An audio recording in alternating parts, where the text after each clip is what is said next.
Bueno, todo el caso Bolivia, ya hay un comunicado de la Cancillería porque, como dijimos, el Perú permitió que un avión mexicano pueda estar en suelo peruano. Ahí está justamente el tuit de la agencia France Press, que dice lo siguiente, ¿no? Un avión de la Fuerza Aérea Mexicana llegó este lunes a Lima, desde donde se dirigirá a Bolivia a buscar al renunciado presidente Evo Morales, a quien México concedió el asilo, informó una fuente militar del Perú. Y hay un comunicado ya de la Cancillería que dice lo siguiente.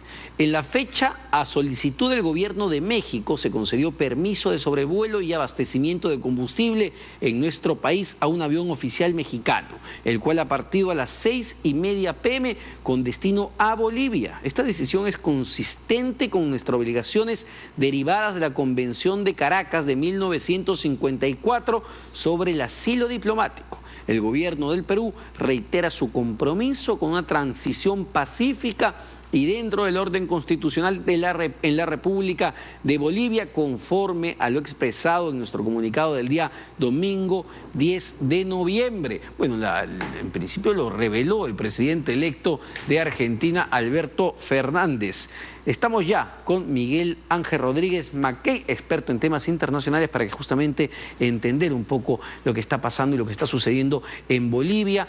Digamos, la actitud, quería empezar con el comunicado, ¿la actitud del gobierno peruano es la correcta en estas circunstancias? Sin duda alguna, Omar, frente a una institución como el asilo, donde sale de mutuo propio, de una acción unilateral por parte de México, de otorgar, conceder asilo. Recuerda que el asilo es una institución del derecho político que es un derecho del Estado, no del que lo pide, en este caso, Evo Morales.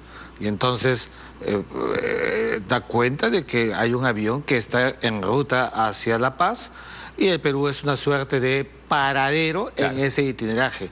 Lo relevante ahora es que, y esto viene con el asilo, que Bolivia conceda ya mismo el salvoconducto.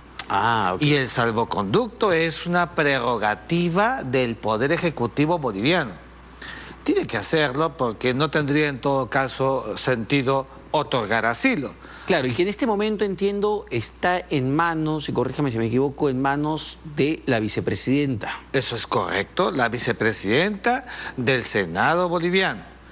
Ella, una vez que está acéfalo, porque han renunciado sintomáticamente con Evo, los dos presidentes, el vicepresidente de la República, los dos presidentes del Senado y de la Cámara de Diputados, la vicepresidenta, ella se endilga como la presidenta en esta transición. Entonces, el gobierno transitorio de la señora Áñez deberá conceder el salvoconducto, que es un documento, una pieza escrita que le permitirá dejar el país sin que pueda ser detenido. Miguel Ángel, vamos a escuchar qué es lo que dijo el ya expresidente Evo Morales al momento de renunciar, porque él fue invitado a renunciar por las Fuerzas Armadas, ¿no? Le sugirieron que renuncie. Vamos a ver qué dijo.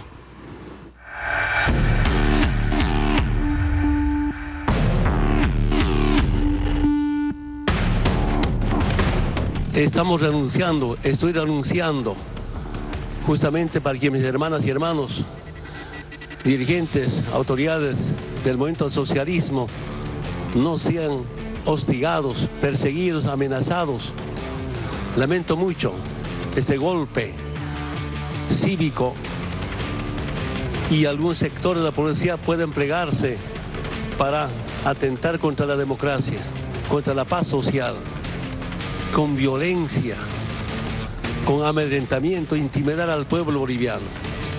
Quiero decirles, hermanas y hermanos, la lucha no termina acá.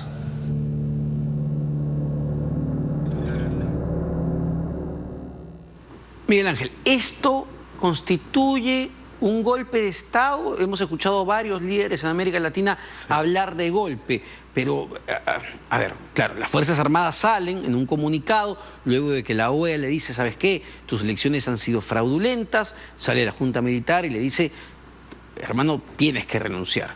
y evidentemente pierde el apoyo no solamente de las Fuerzas Armadas, sino también de la policía. Y él se ve obligado a renunciar. ¿Pero constituye en teoría un golpe de Estado? Por supuesto que no es un golpe de Estado. Yo puedo entender que los políticos bolivianos de la región confundan la institución, en este caso, de lo que significa el golpe de Estado que irrumpe. Pero, digamos, los especialistas no tienen que tenerlo claro. Es decir, un golpe de Estado significa que tiene que tener dos presupuestos fundamentales. Primero, un acto abrupto y un acto repentino, no sospechado. Y segundo, violento. Pero además, el que lo hace, inmediatamente jefatura, toma el poder. Claro. Sí, lo que hemos estado desde ayer discutiendo entre cafés y entre programas tan importantes como este, es realmente el vacío en que se quedaba Bolivia. Entonces, ¿cómo puede haber un golpe de Estado con vacío de poder? Eso no existe. Claro, porque los militares le sugieren a Evo Morales que renuncie, pero en ningún momento ellos deciden autoproclamarse, digamos, como los nuevos gobernantes del país boliviano. Pero claro, pero además, o sea, lo que ha habido es un acto consumatum de una renuncia presidencial. Entonces, ¿por qué renuncia el presidente? Porque se ve desnudado. Claro. En los actos ilícitos confirmados por un contundente informe de la OEA, donde se dice que hay un vicio de nulidad, o sea, un fraude. Entonces, Evo Morales, descubierto ante el mundo entero en su calidad inmoral políticamente, entonces se quedó sin piso. Las Fuerzas Armadas no estaban dispuestas, Omar, a avalar una situación de esa naturaleza, sabiendo que después ellos mismos pueden ser objeto de imputaciones penales. Y entonces, por esa razón, le han sugerido al presidente, en la práctica, cuando ya pierdes el piso de las Fuerzas Armadas, como ha pasado hace 2000 años en toda la sociedad internacional, se acabó. Y Evo Morales, entonces, decidió en la otra estrategia, victimizarse, decir que son racistas los que lo han querido sacar del poder, porque es el primer presidente indígena, etcétera. Y más bien con todo eso, ardió más la pradera en estas últimas horas. Ahora, Miguel Ángel, ¿cuánto pesó la intensidad de la protesta en la calle? Ha habido centenares de heridos, 3 muertos, la cosa ha estado sumamente fuerte, sí. La paz se vio convulsionada, los sindicatos que apoyaban a Evo Morales no fueron lo suficientemente fuertes como para hacer un muro de contención. Sí, ¿cuánto pesó la calle? No, yo creo que la calle en una Bolivia que ha graficado el proceso eleccionario dividida, o sea, la mitad quiere a Evo todavía, tenemos que ser sensatos, pero la mitad más uno ya no la quiere. Entonces, evidentemente, un Evo Morales que gobernó 13 años, que con ese caudillismo, de todas maneras, con buenas cifras en el país, los metales arriba, etcétera, el primer indígena que se alzó a la presidencia, tiene que haber ganado adictos en 13 años. Y también hay un statu quo de gentes que se han resistido a dejarlo. Hay todo un aparato estatal que ha dejado Evo, donde seguramente van a haber cambios. Hay gente que se ha resistido a querer dejar esos cambios. Entonces, allí también hay que mirar un poco la reacción. Pero eso es lo que uno no termina de entender del todo. Claro, cuando uno ve los resultados de Bolivia en materia económica en estos últimos 13 años, ves un mejor país, definitivamente, sí.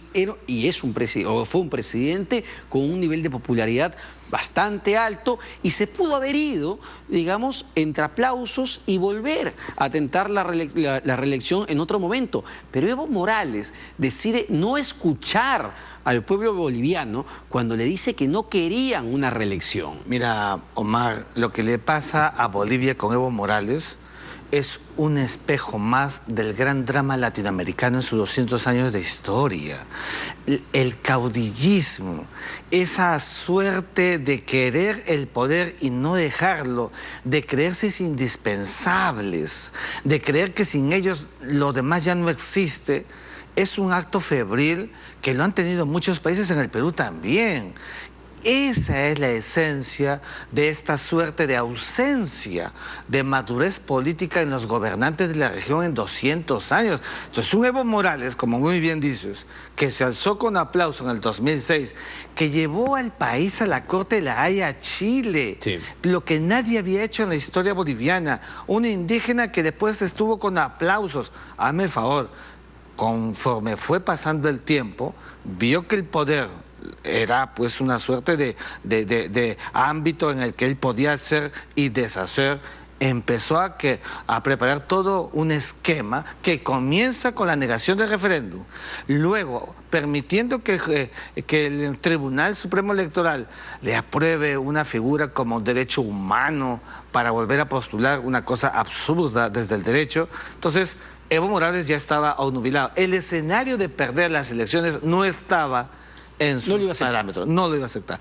Entonces, frente a todo ello, tampoco calculó que en pleno siglo XXI las sociedades, ya con los medios de comunicación, con las tecnologías, hay más juicio crítico colectivo. Entonces la gente sale más rápido, la espiral de reacción es mayor y eso no lo calculó. Ahora, puede haber sido un muy buen presidente y tener alta popularidad, pero, a ver, si la propia OEA ha detectado que en el último proceso electoral en Bolivia ha habido fraude, se ha cometido fraude, lo que quiere decir que Evo Morales cometió un delito. ¿Por qué aceptar, ¿no? O por qué el pueblo boliviano tendría que aceptar que el señor se vaya campante a México, desde donde evidentemente será y seguirá siendo político y le va a servir como plataforma para volver probablemente en unos años? ¿Y por qué no cumple, digamos, la pena por haber cometido un delito? Para yo responderte esa pregunta, dejo de ser profesor de Derecho Internacional y me convierto en profesor de Ciencia Política y Relaciones Internacionales, porque estas cosas no se resuelven solamente con el derecho. Omar, con un Evo Morales en la cárcel, tú vas a ver verdaderamente eso que hablan, una guerra civil en Bolivia, donde la mitad todavía quiere al caudillo. Entonces, fíjate, lo que está pasando es lo más sensato. Mira lo que hizo Alberto Fujimori en el año 92 con Alan García. Dio el autogolpe, Alan García, el mayor político en ese momento, dejó de ser presidente. Tenerlo en el Perú era un tremendo obstáculo. No repitió el error de Manuel A. Odría, Apolinario Odría, que no le dio salvoconducto ahí en la Torre, acuérdate, y ayer estuvo 5 años en la Embajada de Colombia, aquí en Lima, y prácticamente le hizo la agenda política al presidente de facto, Odría. Entonces, siempre hay que buscar un punto de equilibrio, y eso no está en el derecho, sino, digamos, en la ciencia política, en la dinámica del poder. Evo Morales, con todo lo que tiene, con todo el influjo que ganó, positivo que ganó, y con la última parte negativa, evidentemente para estar en una cárcel hubiera sido insostenible. Lo mejor es eso, que esté fuera, genera quietud. Claro, como tú muy bien dices, puede volver como el Ayatollah Khomeini cuando se autoexilia en Francia y en 1979 vuelve en marzo y acaba con el último Shah de Irán. Eso es un presupuesto que no se puede negar en un Evo Morales que con su proceso de victimización se va a ir a sus cuarteles de invierno en México y seguramente va a preparar todo un arquetipo estructural para volver a... No es lo que estamos viendo en otros países de América Latina, ¿no? Rafael Correa en Ecuador está alistando también ya las maletas para volver luego de estar autoexiliado, creo, en Bélgica. En Bélgica, en Bruselas. El propio Alberto Fernández, que ha ganado las elecciones de mano de Cristina Kirchner, luego de, hay que decirlo, un gobierno desastroso también de Mauricio Macri. Pero, ¿qué se viene ya, Miguel Ángel, para Bolivia? Porque no sé cuán fragmentado esté allá la oposición. Mira, aquí van a jugar un rol fundamental. Primero, la vicepresidenta, que hoy día la escuchamos quebrada, ¿no es cierto? Sí. Es verdad, digamos, mirar cómo el fuego se propala por la ciudad, genera miedos, ella tiene que asumir este rol. Y segundo, las Fuerzas Armadas. Hoy más que nunca las Fuerzas Armadas en Bolivia, en Chile, en los países de la región son tutelares y tienen un rol extraordinariamente importante para el mantenimiento del orden interno de manera excepcional en Bolivia y por supuesto en el caso externo para la soberanía. En Bolivia, ¿te imaginas tú si no hubiera habido una acción como la de las Fuerzas Armadas? Hace rato hubiéramos pasado a calificar de barbarie lo que en las últimas horas estaba aconteciendo en Bolivia. Entonces, estabilidad, la juramentación de la presidenta, acto ab solemnitatem en las próximas horas, un Evo Morales que parte a México, quietud, él tiene que también cumplir su rol, mandar a la tranquilidad a quienes eran sus adictos y son sus adictos, y entonces producirse elecciones transparentes, con presencia internacional de la OEA, de la ONU y de cuantas instituciones quieran ser veedores de un proceso límpido, donde incluso, fíjate, el propio partido de Evo Morales puede y debería ser seguramente candidato, con un candidato en las elecciones que tenga que ver. Eso es el listing democrático que puede haber en los próximos 90 días, que es el lapso que tendrá la vicepresidenta. Eso es un buen punto. Evo Morales dejó algún delfín, digamos, en su partido, el MAS. ¿Había alguna figura, además de Evo, que por ahí saque la cabeza? Fíjate, yo estaba buscando, es muy difícil que en los caudillos quieran tener un delfín. Normalmente los caudillos no quieren sombras. Si tú miras Fidel Castro, nunca tuvo un delfín. Si tú miras a Stroessner, si tú miras todos los Augusto Pinochet Ugarte, pero mira el caso de Lula. Lula pudo dejar a Dilma Rousseff como, digamos, como su candidata y luego presidenta del Brasil. Bueno, lo que pasa es que en algunos casos ha habido resultado positivo, en otros más bien esos delfines han terminado siendo contrarios. Mira a Lenín Moreno, que en el caso de Ecuador, sí, ¿no es cierto? O mira el caso mismo que le ha pasado en la historia colombiana a un Uribe con Santos. O sea, son reportes que aparecen y desaparecen, pero normalmente el caudillo quiere todo y se cree indispensable. Estoy persuadido que Evo Morales pensó que si él no seguía al frente del poder, la historia de Bolivia podría retroceder. ¿Qué puede pasar ya en Bolivia? Porque, a ver, de lo que sabemos, antes de Evo Morales y incluso cuando él empieza en la presidencia de Bolivia, Bolivia es un país enfrentado.